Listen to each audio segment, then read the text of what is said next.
My name is Average Joe, and I'm a proud geek with expertise in movies, superheroes, and animation. My name is Beef Pork Ribs. I'm a fine repository of esoteric knowledge, which I suppose most people would qualify as geeky. Though I dabble in many fandoms, my main areas of expertise are anime, movies, and Belgian comics, with a strong recent insurgency of D&D. Our mission is to bring nerd and geek culture to the masses by sticking it all under the microscope. Welcome to the Bat Jar Podcast. Movies, comics, graphic novels, TV, cartoons, animation, nerds are geeks, entertainment culture. Hear it on the Bat Jar, Nerdy Power. Nerds and geeks, come gather around the scene. Come and join us in the Bat Jar. Come and tune into Average Joe and his team. Lots of room here in the Bat Jar. When the newest nerdy news drops, these podcast pals put it under the scope. DC, Marvel, Disney, Star Wars, cinematic multiverses. Bat Jar, Nerdy Power. Hello there, and welcome to the Bat Jar Podcast, where we put nerd and geek culture under the microscope. And we smash it violently with buckets of bloods, much more that could ever be contained in a human person, splattering everywhere, and it's glorious. But a microscope, you're only supposed to put like a little tiny little glass thing of blood at a time, right? Because you got to like look at all the little cells in it. I mean, it depends. Are you using the microscope for its intended purposes, or are you shoving it down somebody's throat to kill them? I guess based on the fact we're talking about Mortal Kombat today, I guess the latter? You got to ask the important questions in life. So we are indeed discussing Mortal Kombat with a K today. The new movie opened up in theaters almost a month ago, and we're finally getting around to talking about it. So we should just start right off with a secret origin segment for the franchise. So, Beeper, how did you get introduced to the Mortal Kombat universe? I mean, I was always aware of Mortal Kombat. I think it's almost inescapable kind of pop culture phenomenon that people like at least know there exists a fighting game called Mortal Kombat that is known for being extremely violent, right? And then, so I was always aware of it growing up. I had a few friends, I think, who had it. The original, so I think I played the original a while back. Well, not the one for that was just an arcade game, but like the first one to come out, I think, for Super Nintendo a while back. But then at some point in high school, there was this series on YouTube that was basically like it was a web series that was telling kind of a more modern retelling of Mortal Kombat, which got me into it. And then it didn't last very long, and maybe it got completed later and I lost interest, but it didn't update for a long time. And so I decided to get more of the Mortal Kombat lore into me by just watching every single cutscene from every single Mortal Kombat game. And since then, I like it. I like the universe of Mortal Kombat, how it sets up. And of course, I have seen the first two movies that were awful, but in such an amazing way that I can't help but love the franchise. So have you actually played any of the more recent Mortal Kombat games? No. The most recent Mortal Kombat I've played was Deadly Alliance. See, I think how I was first introduced to Mortal Kombat was actually through comic books. Because when I started reading comic books in the early 2000s, I wasn't reading like comics that were brand new. I was reading like comics from the early 90s that I could get for like $1. And many of the advertisements in those comic books from like the late 80s, early 90s that I read were for video games and video game movies. So I think I first recall seeing like Mortal Kombat as a thing, either seeing like an ad in a comic book for the game itself or for the movie. And so through that, I got brand recognition. I was like, okay, Mortal Kombat, it's got this logo with a dragon on it. And I think my first exposure to the franchise, honestly, outside of those comic book ads, was watching the Nostalgia Critic, because I got into the Nostalgia Critic as a YouTuber, or, back then he had his own website. This was like 2010, maybe. No, yeah, it was 2010.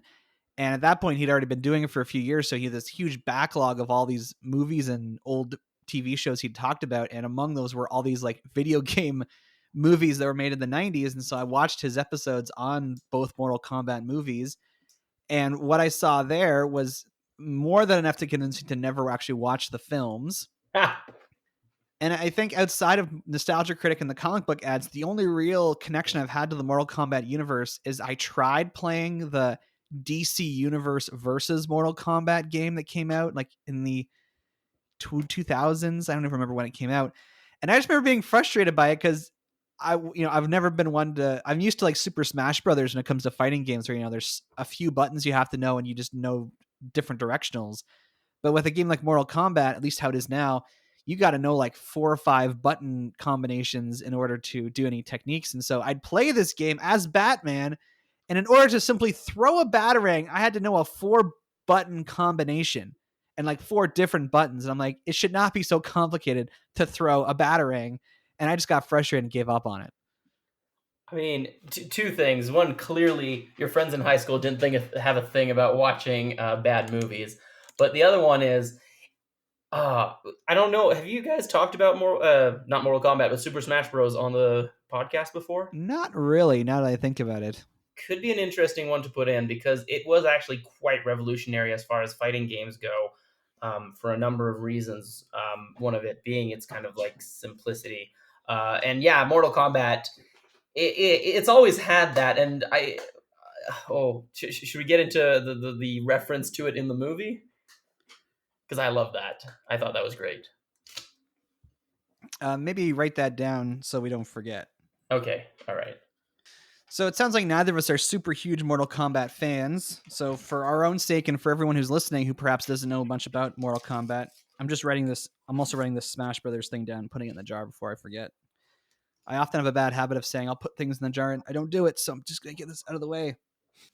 So for those who don't know, Mortal Kombat is a media franchise that started as a video game, and the first one debuted in arcades in 1992. It was developed by a company called Midway Games, which is now extinct. It went bankrupt, and it was bought by Warner Brothers, and it now exists as NetherRealm Studios, which basically exists to make Mortal Kombat games and the Injustice games. So if you've seen the Injustice games set in the DC universe where Superman's bad, they're also made by the people who do Mortal Kombat. That is interesting. I did not know that, but it does explain a fair amount. The 2 guys who came up with the idea for Mortal Kombat are named Ed Boon and John Tobias, and they're sort of, I guess, credited as the creators of Mortal Kombat.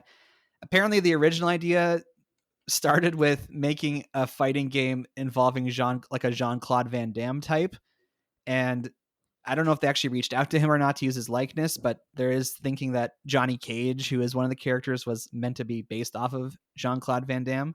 Yeah, that's fairly obvious, I think, if you, like, less so from the movie, but from the video games, it kind of does ring true. I mean, because he has, like, a similar physique and a similar kind of idea behind him that, like, other than Chuck Norris, he was the first, white guy to do martial arts.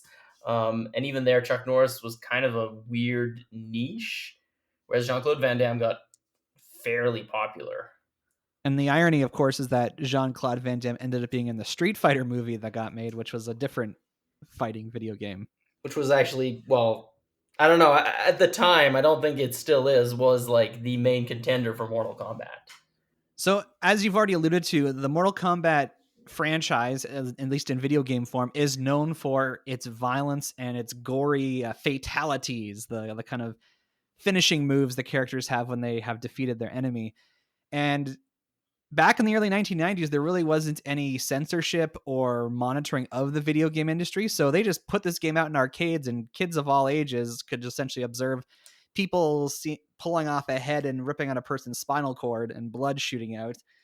And admittedly, if I look back, I think part of the appeal of the games was the fact that you could see something so violent.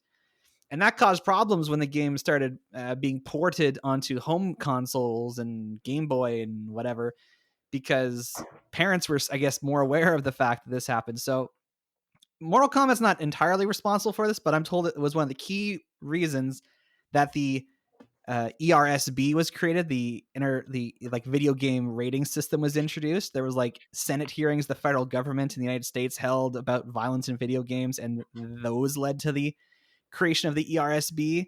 So thanks to Mortal Kombat and I'm sure other games of the time, we now have I don't know if censorship is the right word, or maybe it is appropriate to say there is a rating system now for video games. Yeah, I think it's just it is the rating system, and I honestly, as much as I'm not for censorship, especially in video games and things like that, there's a certain level of it that does need to exist, and a game like Mortal Kombat definitely was one of the reasons, and I think one of the right reasons why something like that would get done, because like yeah, no, that I don't like. Here's the thing. I know the history of it, and a lot of like the people who pushed for it had this big, witch hunt against video games and violence in them, and it put a really big stigma on the industry, because a lot of people kept believing that violent game made people violent, and that's kind of where it started. It, got bigger with Grand Theft Auto, but I do agree that like I wouldn't want my, young age children to be playing that game where there are buckets of blood and people getting, their spine ripped off and decapitation and all kinds of things, right? So I agree with the concept, not necessarily how it was done though. And to this day, there is still a censorship body for video games. I mean, the same thing happened with comic books, where people complained things were too violent for children, and there were government hearings, and then they created a censorship body, which doesn't exist anymore for comic books. Maybe that says something like that is a dying industry, and video games are definitely doing a lot of money these days. So perhaps the ERSB is not going anywhere. But yeah, it's violent, and you could It's got argue a it's part of history. the appeal again, that it is why some people like this game, because it does things you wouldn't see elsewhere. I think it's also got a bit of the, Final Destination thing where like at first it wasn't ridiculously gory or crazy, but the further you go into the game, the movies, the crazier the deaths became, and it kind of became a staple of those movies. I feel like Mortal Kombat kind of did that too. It was like, they were violent, and then they just kept getting more and more violent as it went on. It's kind of like Avatar: The Last Airbender to me, because I actually thought this was like a Japanese game that was just kind of ported over to American video game systems, because it felt like it had this Asian inspiration for a lot of the characters and the world, based on what I could tell. And then I was surprised to find out this is entirely a creation of Americans. I think I knew that because they also used like the sprites were like pictures of people or based off of pictures of people when it originally started, and that was one of the reasons why most of the Asian characters wore masks or makeup, was because they were actually white people. I'm not sure if that's true, but Oh. I feel like I remember that I do know that the sprites were based on pictures of people. And I think it was partially, yeah, because that was partially why there's so many ninjas, and like it almost becomes a joke later on, is that like every new character just starts off as a ninja, and then you get to see their power. Because even some of the like one of the characters that's in the movie is in his kind of natural form, if you will, which has kind of become, what he is. But at the beginning, he was just the Green Ninja. Yeah, so this is an interesting transition to talking about the first Mortal Kombat movie that came out in 1995. You're here to compete in Mortal Kombat. One of you three will decide the outcome of the tournament. It has begun!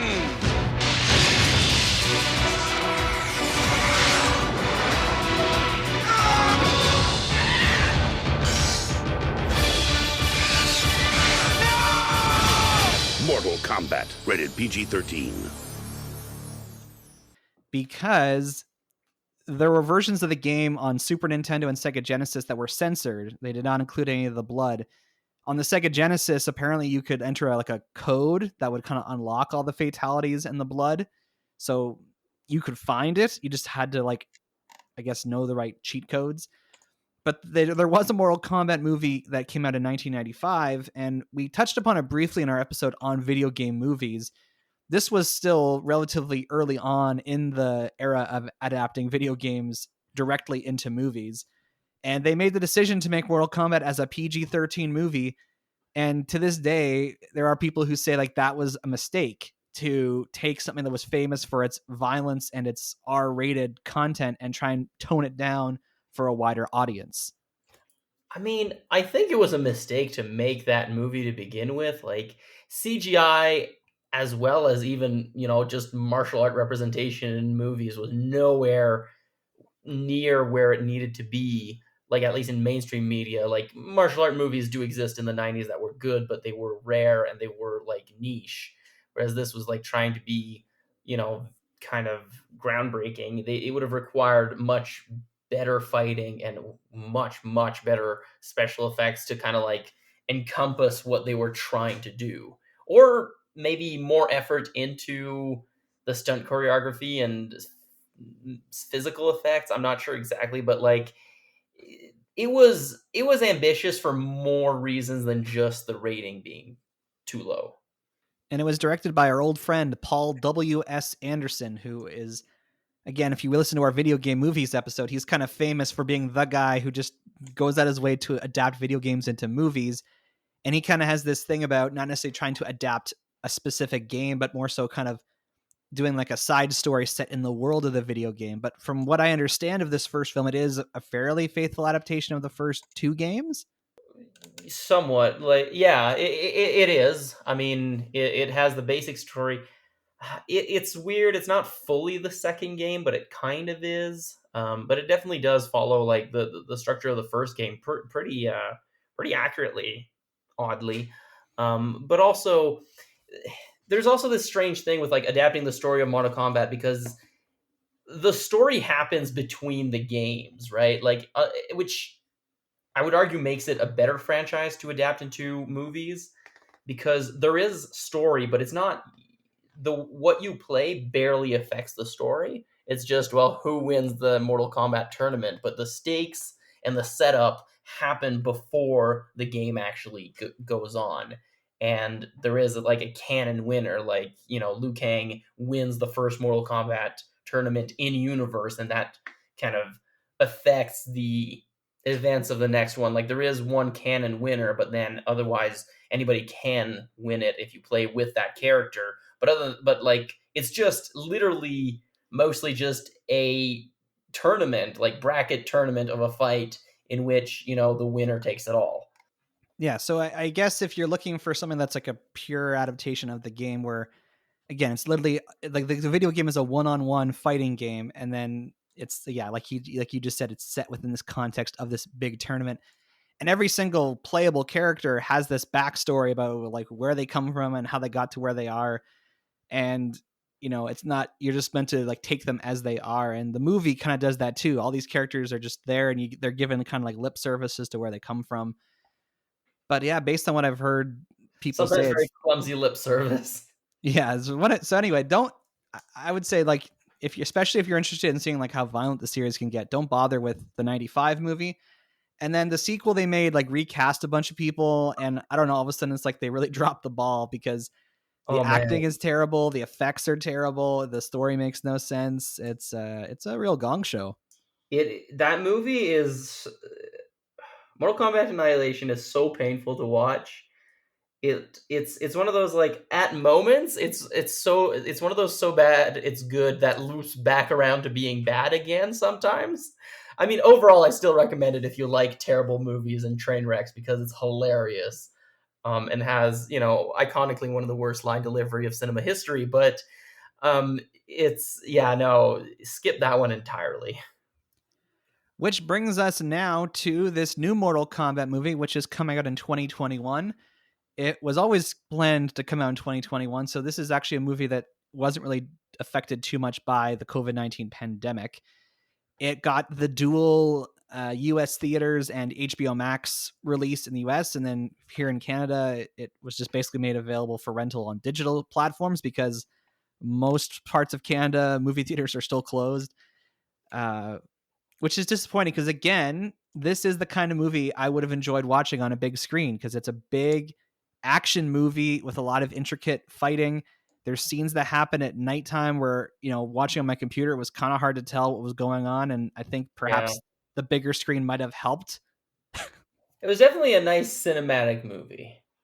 Yeah. And like, Yeah, no, it is unfortunate, but it still worked, I think.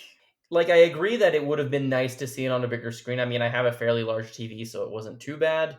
But like, I think also for the sound system, because there were sound cues and music like in the score that I was really excited about, and I would have loved to maybe hear a little bit more clearly. Yeah, so you were not excited for this at all, and the kind of the legacy of the previous films, was that what was really influencing you to like not be excited for it? Yes. Well, mostly. I think also like I don't know. I Is it the video game movies, just thing in general?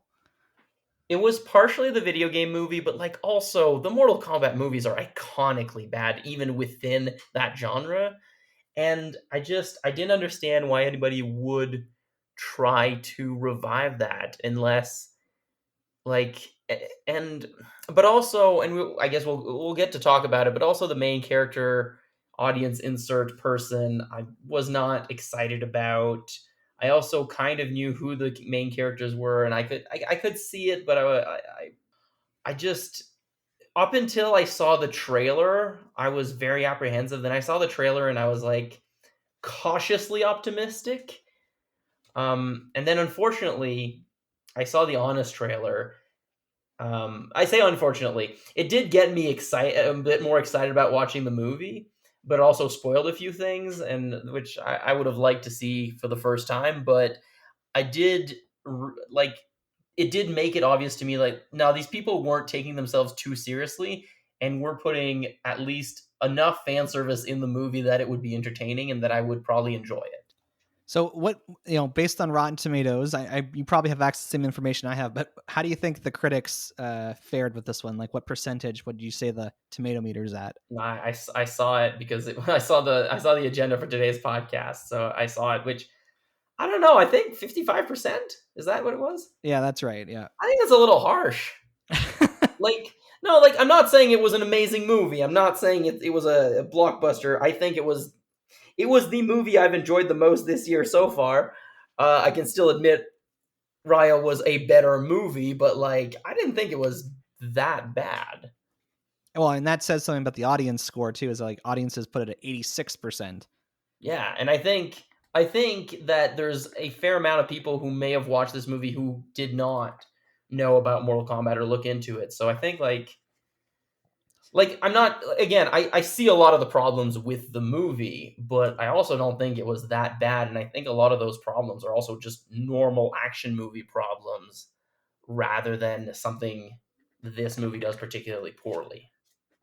Yeah, I mean, I'm imagining like a movie critic, your typical movie critic, they're looking at this, and especially if they have no attachment to the video games, they're just like, okay, this is just a bunch of people fighting, and there's so many characters, and I think we'll talk about that. I think that's an issue with the movie, and it might just feel like it is just too niche, or perhaps it is like clearly meant as like as fan service, that it is literally just meant to appease the fans. And Perhaps, but I will say, having seen other movies that had fan service and were trying to both make it appealing to fans and make people who don't know anything about it come into it, I think it struck a decent balance. Like, there were a lot of references I know that watching it, you and Mjolnir did not get at all, but that I did and I thought were funny and were good. But like, I don't know, we were talking about it. It didn't seem like there was that much that was pandering, and when it was pretty obvious.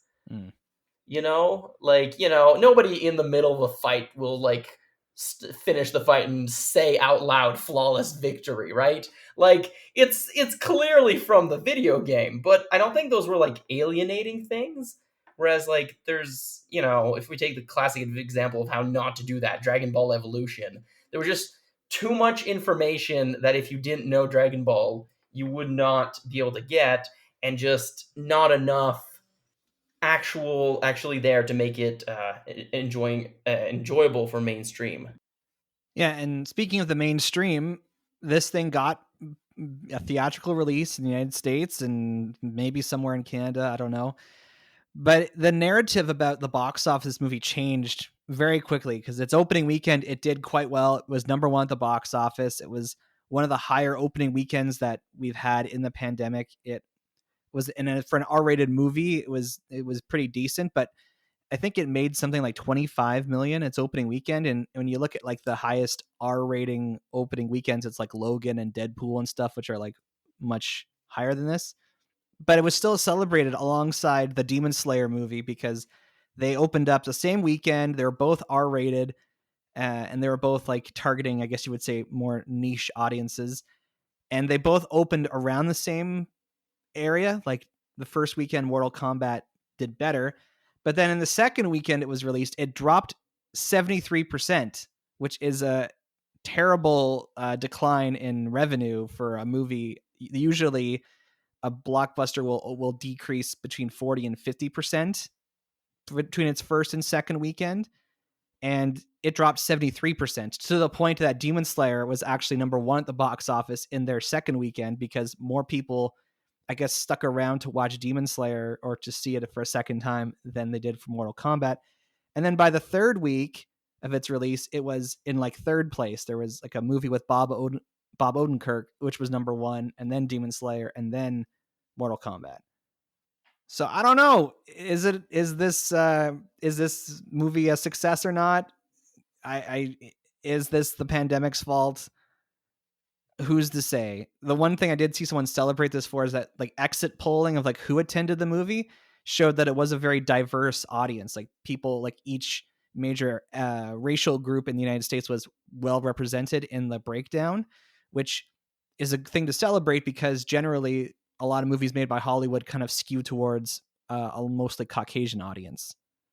Yeah, I mean, I think the whole box office, like, especially doing very well and then not quite as well, also matches up with the the audience score that we talked about. Like people who, like, maybe you're right, maybe it was a bit too niche. People who I think enjoyed it or wanted to enjoy it definitely did, and other people might have just not cared enough to keep it going. But I don't know. Because I remember getting to the end and being like, I would watch a sequel to this. I think it was solid enough, but it might not be the case if the box office doesn't do better. But it was a diverse cast, which strangely the movie, like the franchise, kind of has going for it, but kind of not. I don't know if we'll be talking about it in spoilers, but like characters who were seen in the movie but weren't actually part of it for reasons that it's an old stereotype of a video game, might have been a little complicated, but I still think it's still pretty decent. So Beeper, give us the Blu-ray case description that will eventually, I'm sure, exist for Mortal Kombat 2021. Mortal Kombat has begun. We need to fight before it's too late.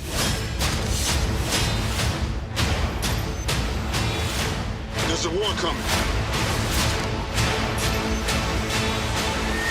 Get over here!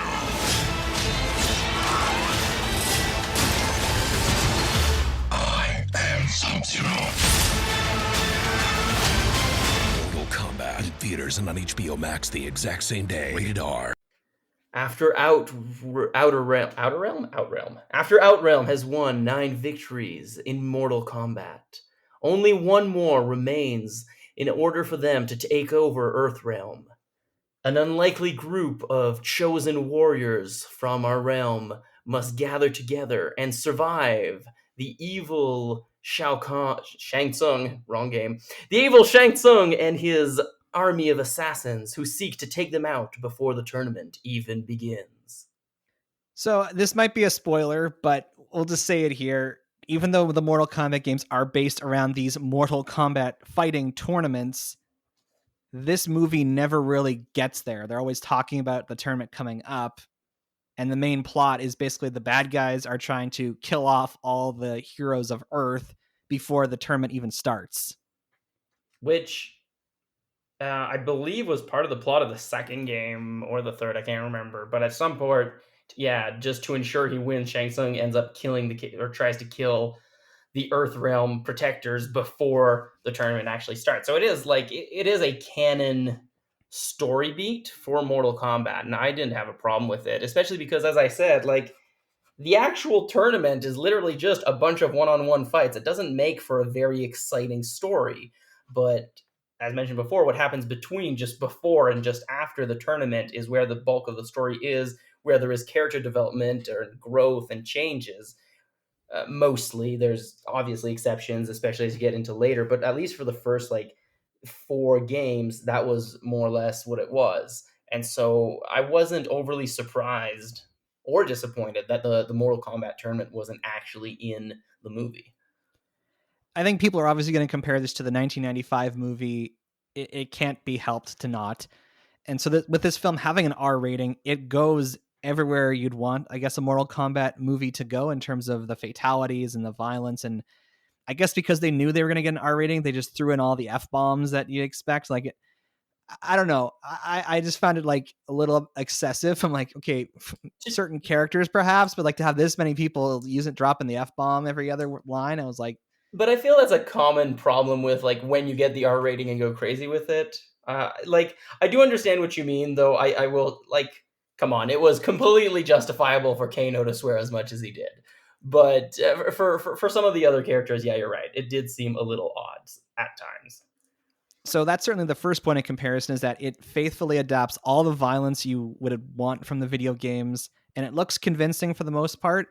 And that's my next comparison, is that from what I can see from the clips I've watched, those 90s Mortal Kombat movies look very cheap, and the costumes look very costume shoppy. Well, there's this weird thing though, because the costumes were more video game accurate, especially to the games that were out in the 90s, which would make them look cheap. So I'm not sure if that's necessarily 100% on the movie, but either way, the CG was awful, so bad. And the fighting was terrible, and even the casting wasn't great. Like, I don't know who they got to play Johnny Cage, but like, I don't know, even as a Jean-Claude Van Damme insert or look-alike or whatever, like, okay, he did look a little bit like Jean-Claude Van Damme, but with nowhere near the muscle mass or definition. Like, he doesn't look like an actor who does his own stunts. Like, especially by like today's standards of actors and how, like, you know, the physical shape that most of them are expected to be in. But like, even in the 90s, he didn't look like a 90s action star, right? He looked like maybe a guy who was in a few rom-coms. Yeah, and I'll say that about this movie. It does not look cheap. The costumes look fairly convincing and accurate from what I've seen of the games. The fighting looks good. The CGI looks good. The fighting is mostly good. There's a few fight scenes that are a little bit more orchestrated to try to make them look good, and it is this kind of weird thing. When I thought about it a bit more, it was mostly the fight scenes that involved Kano and Sonya, which was kind of strange. But I think it's I think I have a theory that it's because it was the people who had a bit more of a character and probably got actors with a bit more depth rather than people who were principally martial artists. And that ended up, I think, showing a little bit. The only place where I really saw budgetary limitations is that there's a lot of scenes shot at night, and particularly scenes involving CG characters. And this is kind of an old trick that, you know, movie makers use to kind of hide fully animating something. It's like, well, if you can shoot it in the dark, then it doesn't have to look as good. Yeah. Although Goldo didn't look terrible. I mean, especially compared to other CG and to the other movies, but even just generally, he looked on level with the World of Warcraft movie CGI. You mean Goro? Goro, sorry. And I thought you were the fan here. You know what? I get tired sometimes. Well, wait, Goldo's the kid and is the one in Dragon Ball Z, isn't he? Yes. I don't know why I got those two mixed up. So I watched an interview with the director today of this new Mortal Kombat movie. I don't remember the dude's name, so I apologize. He has a white beard. That's what I remember about him. And I thought it was interesting because he emphasized like, oh, like we need to find performers who could do the fighting, because he was like, that's such an important part of this universe. I'm like, okay, so that means you were casting not based on acting ability, but based on their ability to do fights and stunts. And then this concept was solidified for me because, like, right after that, they show an interview with Louis Tan, who plays the main character, and he was like, "Real martial arts is a lot like acting to me because it's all about expression." I mean, I can see it a little bit for him, but the other actors that they clearly got more for martial arts skills than acting abilities were not very expressive in or out of fights. And you know what? Like, from what I can tell, like, I didn't feel like anyone's performance was so bad that it was like That took you terrible. out of it. Yeah, like, Yeah. this is definitely, if I'm again, from what I've seen from the original Mortal Kombat movies, the acting here is much better. Yeah, I think that the only thing, and Mjolnir and I were talking about it yesterday, is that this is not really a spoiler. Liu Kang and Kung Lao seem to have a bit more like of a stunted performance, like a little bit more awkward. And I feel like if it had been intentional because their characters are monks who basically lived in isolation their whole lives, it would work, but it didn't seem like it was intentional. It seemed like it was just lack of emoting. Because I think it was a direction that could have worked pretty well for them.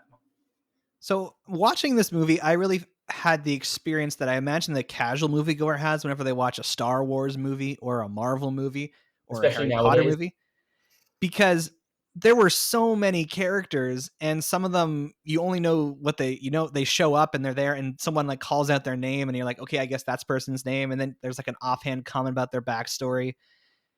And I know in the original Mortal Kombat game, there were like 7 playable characters, and that was pretty much it. I do wonder, did this movie have too many characters in it? Yes, I do think so. But not necessarily. Like, I was okay with some of the kind of less important characters getting just lip service and either dying or disappearing or not doing so well. I think that was fine. But I do think it did take, like, the amount of time they spent on some of them did take away from the relationships. Like, I don't know, like, and it did. One of the things that did, kind of appear was that sometimes, they were trying to make people, that telling instead of showing. Like, I don't think it was necessary for, like, Cabal to talk to Shang Tsung to tell him that he knew Kano. They could have just have him show up in front of Kano and then know each other and have the same discussion and cut a little bit of time there and in other places, to kind of like make room for a little bit better character development on the main cast. But I was okay with a lot of, like, having a lot of characters that were, just given a name and then killed off or, fought and, lost, because especially with like the roster of Mortal Kombat being humongous now, why wouldn't you take advantage of that? And also, why wouldn't you take, some characters that are fan favorites, even though they are terrible characters, and just put them in because they would make an interesting fight? And speaking of Cabal, luckily a lot of these characters have unique looks, so even if I couldn't remember who they were, they stood out to me. So like Cabal, he's this guy. He basically looks like the Predator with red eyes. Like, he's wearing like some kind of metal suit that has like dreadlocks for some reason. It's Hanging funny out the that back. you say that, because there are like 4 characters who have exactly the same design as Cabal, but in different colors in the game. Of course. But he was funny. Like, you never see his face, but his dialogue was funny. Kano was hilarious. Kano stole the show. It was great. Yeah, like, whoever wrote this like deserves like a medal, because it was definitely had a lot of humor. And while there's not much of a plot here, it's kind of just a lot of Yeah. character interaction. The scene where Kano gets his power was like, I saw what was happening. I knew it was going to happen, but it still worked. Like, he sold it. Yeah, so like, kudos to the script. Like, if anything, I think it just made the whole experience more enjoyable. And this has a lot of fan service for people of the games. There's a lot of, from what you've said, there's a lot of techniques that were like faithfully included, a lot of lines that are throwaways to things that happen in the game. Yeah, and some of them subtle. Can I ask you something? Because when I was talking to Mjolnir, she didn't notice. Did you notice how Kung Lao first entered the screen on his first appearance? I noticed it was a very specific, quick movement. I'm like, that must be from the game. Okay, yeah, it was. He teleported. in from the floor, which is a thing that Kung Lao does in the games. But it was a small detail, but I really enjoyed it. And you said you don't feel like even the music, which I thought this had a very neat score, very synthy kind of. It has the classic Mortal Kombat theme in certain parts, but it's kind of, I guess. Yeah. My comment about the music was that like the music they were playing during the closing credit wasn't quite the Mortal Kombat theme and wasn't as hype. I didn't have a problem with the music in the movie, and I really I actually literally got chills when like the Mortal Kombat theme was like slipped in during the final fight between Scorpion and Sub-Zero. So you don't think the fan service was too pandery, eh? I don't think so. Like some of it was clearly fan service, but at the same time, like I don't think anybody was gonna go into this movie blind, right? To like at least, and again, because Mortal Kombat is such an iconic franchise, I think most people at least know what it is, And so you're going into a Mortal Kombat movie expecting a few things, and I think even well, maybe not all casual watcher, and maybe there's a new generation of gamers and it doesn't work, but like most people our age would expect somebody to say finish him or flawless victory or fatality or fight, so and so wins. Yeah, or just yell Mortal Kombat randomly at some point in the movie. Now this movie is controversial among the Mortal Kombat fans because they made the decision to have a brand new character not from the games be like kind of the entry point, the character kind of learning about the Mortal Kombat world. And I do question that decision because this series has so many characters. Why on earth would you go to the trouble of like creating an all new character when you could just literally have any random character from the game be introduced to the world? I kind of understand it, but I think it was mishandled. Here's a few things. First off, I'm going to say this is how we're going to transition to spoilers because... Okay, good, because I was going to say this is a little bit spoilery. Yeah, so for people who, again, not familiar with Mortal Kombat, Cole Young, who is like portrayed in the movie as the main character who's learning about the Mortal Kombat universe, he's not from the games. He's a character that kind of created for this movie, and we're going to talk about him in spoilers. And so it's time to go into the spoilerverse, which means if you have not seen Mortal Kombat 2021 and you don't want to get spoiled for specific things that happen in the movie, skip ahead to the end of the episode where we give our final thoughts and we answer the question, is this the best video game movie that has been made? There'll be a time code where you can skip around because we are now inside the spoilerverse. So, Cole Young, he's boring. He's not a very good actor. And I feel like they could have just put Johnny Cage in there. Okay, so like Mjolnir and I had a specific conversation about this yesterday, and here's the thing. In 2021, you're a director and you have the choice between putting a new character who's not a racist stereotype and who is a family man as opposed to a self-involved narcissist who spends the entire movie flirting and inappropriately hitting on the only female character. What would you pick? Well, this was my question, is like, could they not have just, I guess, rebranded Johnny Cage and like have him, because he kind of has Johnny Cage's story of... Yeah, but I feel like, here's the thing, I feel like, I mean, fans were already upset enough that Johnny Cage wasn't in the movie. If it would have been a more woke version of Johnny Cage, this is definitely the kind of fan base that would have really been pissed off at that. You know what I mean? Like, I feel like people were annoyed at the first two movies for not being violent enough, for not being, gritty enough, for not being Mortal Kombat enough. If you have Johnny Cage, but then you change his story to make him less of kind of just, the jerk who thinks he can fight in this tournament because he's an actor, it takes away from who he is, and I don't think it would have worked. And then the problem comes that, well, first off, Earthrealm doesn't have a lot of defenders, even in the games, and a lot of them are racist stereotypes. Like, they could have had Nightwolf, but that's the character I was talking about. Like, there's a picture of him, and I remember, like, Mjolnir was like, yeah, I saw that picture, and I assumed it was a reference, because that was a very stereotypical, like, Native American picture, like, really bad stereotype just stuck on the wall. And it's like, yeah, no, it's a character from the game. And so you're kind of stuck with having to either change a character that exists, which is possible but might have some fan backlash, or create a new character, which is still got some fan backlash, but I think it's mostly because of how it was done rather than who it was or what it was. Like, I think they could have done more about him as a character, like his relationship to fighting, why he's no longer making it, because, like Mjolnir pointed out during the movie, I think, or it was you, I can't remember, but somebody pointed out that he sounded like, old man Rocky was like, I used to be good and now I'm washed up. But I think that could work because he could be like that guy who almost made it big and now is just having to transition from making fighting the main thing in his life to something else because he has to make that change. And I think that could have been explored more. And I think that you could have had him regaining his self-confidence and his sense of worth rather than just have it, oh yeah, no, he fights for his family. Like, because, and I do appreciate some of the things the scripts did. They like talked about him being a punching bag and having no defensive capability, and then his power gives him innate defensive capability and turns him into a punching bag with, Black Panther's power. And that was well done, but it didn't really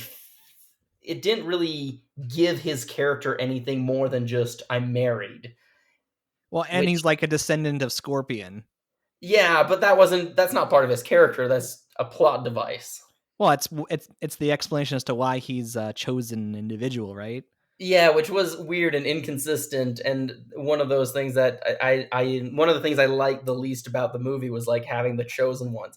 It did give a good reason for Kano to be there, which, was something that I appreciated, but also like it just seemed a little bit Is that part of the weird. games, the thing that you have to have the mark, or like the mark No, gets I don't. passed I on? don't think so. I'm pretty sure it isn't. But either way, it's kind of like strange that it's kind of Kano got it, but it's also inconsistent because then at the end of the movie, Raiden is like, okay, let's go get some other people, which is usually what happens. Is Raiden goes out and finds people and brings them to Mortal Kombat.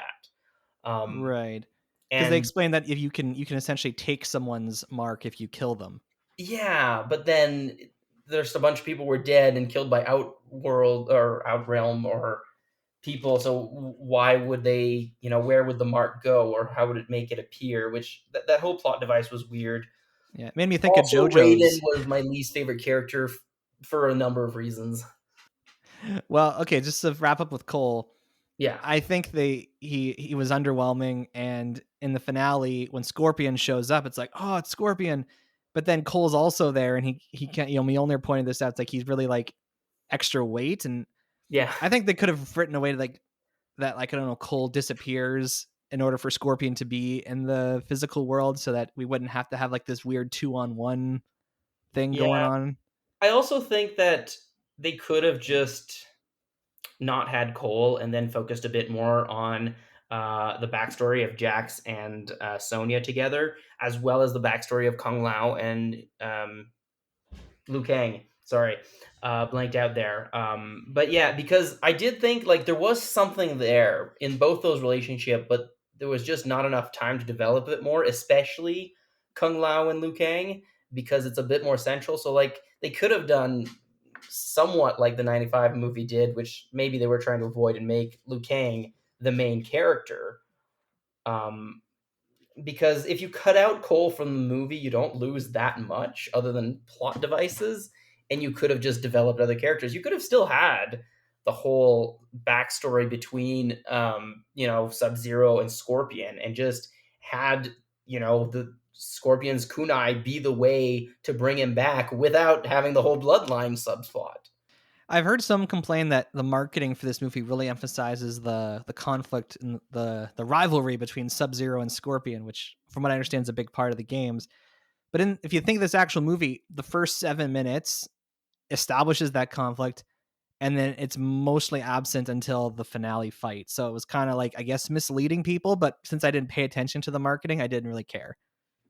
I don't think it was that bad, honestly, and it was still always present, kind of unspoken. Yes, you could have made it more explicit. And I think that is something that was actually one of the things that people liked about the YouTube web series from a while back, was that it did focus not only on Scorpion and and Sub-Zero, but also no, I can't remember Scorpion's clan, but the Lin Kuei's fight against other people, and it was like it went a bit more into the faction. Not Kung Lao, Kano's relation to the Black Dragon was a bit more explicit, but again, that's something you can do in a TV show. That's really hard to do in a movie. So I think it was just pretty good. I think it was like, not excellent, not amazing, but also like, I don't know, I wasn't dissatisfied. We got to see them fight at the beginning and at the end of the movie, and for the rest of it, like, I think I think the problem is also like there isn't enough in the lore of Scorpion to have added more into this movie without making something new. And they did make something new. Just again, Cole was a questionable decision. So I couldn't understand why the bad guys were trying. I mean, it's helpful for me to hear that's from the games, because I'm like, you clearly have the like Earth Realm outmatched in terms of your fighters. So why don't you just wait for the tournament and just whoop their butts, and then just like, I couldn't understand why they were in such a rush. I mean, there were two things. One was the prophecy of the bloodline, blah blah blah. But the other one is that Raiden is really good at training people, and also Shang Tsung is very impatient. Weirdly, because like, and I think this is something more from the second movie, because in the first movie, Shang Tsung again was just completely sure he was going to win, and nobody could ever face up to his warriors, and so, and in the 1995 movie, that's kind of what it is. He's just sitting back and watching his fighters presumably win, but then they don't, and it's kind of a big surprise. Whereas, like, but I think they were also trying to accelerate to get to the point where Shang Tsung makes an alliance with Shao Kahn from the Nether Realm and try to invade it by force. Because there's a few hints as to things that would set up for that, like Raiden being the only one who cares, and like other characters coming in. So I think it's partially because they were trying to set up more of the storylines and less of the, to do the tournament, because again, the tournament is kind of the boring part of it. So, and you do see it because, by the end of the movie, the heroes are good enough to defeat the bad guys. So if they would have given them an extra month to train, they might have gotten to that point, and they didn't want to, right? So we've established that the JoJo Bizarre Adventure style tattoos that pass on biologically are not part of the game lore. But I mean, in I general, don't myself, but I don't remember them ever showing up. And in the way that everyone has like an arcana and it develops and it's unique to each person, is that from the games? No, that's it might have been in the later ones, but no, it was just like, because that's the thing. Kano literally just has a laser eye in the game. Like, he's got like a mask on half of his face, like Phantom of the Opera style ish, and he fires a laser. Like, he has an artificial eye that fires a laser. Jax has artificial arms, like, that were built into him, not that he manifested out of his spirit. So like, I guess it was a way to explain some of them developing powers that wouldn't have, but no, that definitely wasn't a thing in the game, because also most of the people in the game who have supernatural powers it's because they're supernatural beings. All right. So is there anything you saw that was like a huge like disrespect or like a terrible adaptation of content from the games? I kind of alluded to it. Raiden was weird. Like, Raiden, I get what they were going for. He's sick and tired of this. Earth is on the brink of destruction. But then also weirdly, it's like it's an act to get to help his, like, I don't know. I feel like they should have either established him as being really like Master Oogway level of wisdom, and then realized that the lessons he was teaching them the whole time was why he was pretending to be mean or to be hurt. But there wasn't that. He just looked like a bitter old man, and then that just doesn't fit his character at all, or fit what he does, right? Because like, he's the protector of Earthrealm. He's very, very passionate about it. He's the only Elder God who apparently still cares about the rules of Mortal Kombat, and yet he's just pissy at everybody and doesn't care. Like, those two, there was a kind of a dissonance in his character, which was both a bad thing as a character and as an adaptation of Raiden, who usually is just the eternal optimist who will always believe that the humans are capable of something. Also, I will say, I was really disappointed that Kung Lao died quickly. I understand why it happened. It's normal. He usually dies to like get Liu Kang to get to be more motivated. But Kung Lao is by far my favorite character, and I was sad that he wasn't in more of the movie. You wrote into our notes low kicks. Can you care to explain what that means? Oh yeah, you remember the fight where Liu Kang just beats Kano just by doing low kicks? Yeah. Like leg sweeps? Okay. Well, in the original game, most characters' low kick or leg sweep was a low attack move, but it would trip people. And if you hit the timing properly, whenever they stood up and recovered, if you could time it so that you hit them as they're standing up, you could get people stuck in an infinite loop, kind of like Liu Kang did in the game. And it was in the first game, specifically Liu Kang, Raiden as well, were two characters who had that move, and it was extremely frustrating to play against because if somebody knew the timing properly, you would never get out of the loop, and you would just they land one low kick and you're screwed and you're done. So that was an Easter egg, like that whole. I thought it was just supposed to try and be funny. Yeah, well, no, it was an Easter egg, but again, a lot of the fan service wasn't super pandering because it was funny. It was well done, and like especially the last time when like Kano like jumps in the air too early and then swears before he lands and gets dropped again. I thought that was super well done. But yeah, no, it was a reference to a popular technique on how to win in Mortal Kombat, especially the earlier ones. So there's so many of the Mortal Kombat characters that are in this movie, and a lot of them get killed off. And they do tease the idea of a sequel because they want to get ready for the tournament, and they're going to find Johnny Cage. But I got to ask, if for somebody who's more interested in the games, are you interested in a sequel, knowing like characters that you like and other characters that would be cool, I guess, see more of are already dead? So I've just made a very quick check. There are 64 playable characters currently in Mortal Kombat. So, I mean, again, I'm sad that Kung Lao is dead, but something that wasn't really explicitly explained, but Shang Tsung did suck out his soul. Shang Tsung is a necromancer, and in the game, his power is literally he can turn into any of the other characters. And he does often bring people back to life as zombies. He does it to Liu Kang in, I think, Deadly Alliance, either Deadly Alliance or Annihilation, the game, not the movie. I think it was Annihilation. But anyways, he does bring people back from the dead. So like at the end when he said, death is only another portal, it made sense. So I'm expecting some characters will probably come back. There are some that are immortal, but I also think that it doesn't really matter that some of them are dead because they are going to bring more in.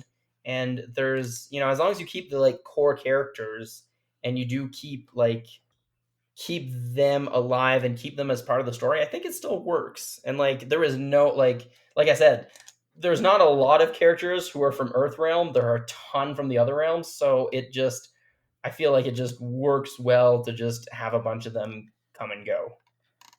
And I want to just give a shout out to Makad Brooks, who plays Jax in this movie. I've seen him on the Supergirl TV show where he plays a race-bent version of Jimmy James Olsen. So it was very I guess distracting for me to see him all of a sudden in a movie like this where he's swearing and whatnot, but he did a good job. So good job, Makad Brooks. I'll also say I'm looking at a lot of I'm looking at the list of the characters, and yeah, there's a lot of them that didn't appear that I want to see. So I think it was kind of like essential to kill off some of them in order that you could bring some who are popular too. Bakara wasn't in it, and I was a little bit disappointed. He's the guy who grows blades out of his arms, and there's Jade wasn't in it. There's a few that I think are just really fun, and I can't wait to have them kind of added in. So coming around to final thoughts, I think we got to answer this question. Is Mortal Kombat 2021 the best video game movie that we have gotten? I don't remember if I said this after. I don't think it is the best video game movie. I don't think it's as good a movie as Sonic or Detective Pikachu. I do, however, think it is the best video game movie adaptation because Detective Pikachu and the Sonic movie, though they are great, don't really follow the stories of the movies. They're just kind of set in the universe. Whereas this actually is covering plot lines and the story of the movie, of the video game in the movie. So I think I'm going to say this. It is the best video game movie adaptation. So it's, in your eyes, it's not the best film based on an exact video game, but it is the best film that adapts a video game. Yeah. Like best adapted script of a video game, but not best movie based on a video game. Okay. I think I agree with you. I don't think Sonic's a better movie than this. I think this is a more like whole film than Sonic the Hedgehog, but I'll agree that I enjoyed Detective Pikachu more as a movie in general. I feel like the Sonic has less problems that are a little instrumental than this movie. Like this movie has a few kind of big problems. The main one being the place of Cole in it, but I still think it's, yeah, it is a close one. I would say it's like for a different audience, just as good, possibly better than Sonic the Hedgehog as a movie, but definitely not as good a movie as Detective Pikachu. So this is R-rated. It's violent. It's gory. There's swearing in it. So this is obviously not a movie for kids. But if you like action movies, even if you don't know Mortal Kombat like me, I was able to enjoy this. I don't think it was a waste of my time at all. And I think it's helping this curve of improving the reputation of video game movies. Like we're on a good curve now with Detective Pikachu and Sonic and now this. I think the reputation of video game movies is turning around. And with that in mind, I'll give it like 3.2 out of 4 bat cookies. I'm gonna give it a 3.5, but my expectations weren't super high, but it did definitely supersede them, and I really enjoyed. Like I said, it is the movie I enjoyed the most out of 2021. Like I joke that it was better than Raya, and the reason I said that is because Raya disappointed me in that I wanted it to be more than it was. This one was more than I thought it would be, so maybe that's just my point of view. So Mortal Kombat 2021 is in theaters where you can go, or it's on HBO Max at no cost if you live in the United States, or it's available for digital rental in other countries. So if you like what we said, you can check it out. If you want to reach the show, you can send us an email at batjarpodcast@gmail.com. Or you can tweet us at The Bat Cookie Jar. You can find the Bat Jar Podcast wherever you listen to podcasts, including YouTube, because we got a channel. Share our posts on Facebook, write reviews, give our shows a rating. This will help all people join us inside the Bat Jar, and we appreciate it dearly. Now it's time to go into the Bat Jar and pull out a topic for next week. The Cruella movie comes out the last weekend in May. So that'll probably be the next thing we'll have to look at. Whether we actually look at it right away or not, that's a different conversation. Is it gonna be? It's gonna be a premium access on Disney Plus, right? That's right. So yeah, I don't it's want getting to pay for that movie personally. I know, and I can't use scene points to get a discount like I did with Mortal Kombat. So, oh, look at that! This is funny. Disney movies from 2011 to 2020. Actually, this should be 2010 to 2019. This is a typo. But we just jokingly said we want to do all the Disney movies, so we're covering that final uncovered era of Disney movies, I guess, next week. Yeah, and then we need to do the Battle Royale afterwards. That's right. Yeah, the and best delay ones. Cruella as long as possible. So come back to the Bachelor Podcast next week when we talk about Disney animated movies released between 2010 and 2019. And until that time, I'm Average Joe. I'm Beef Pork Ribs. Catch you on the flip side. Finish him!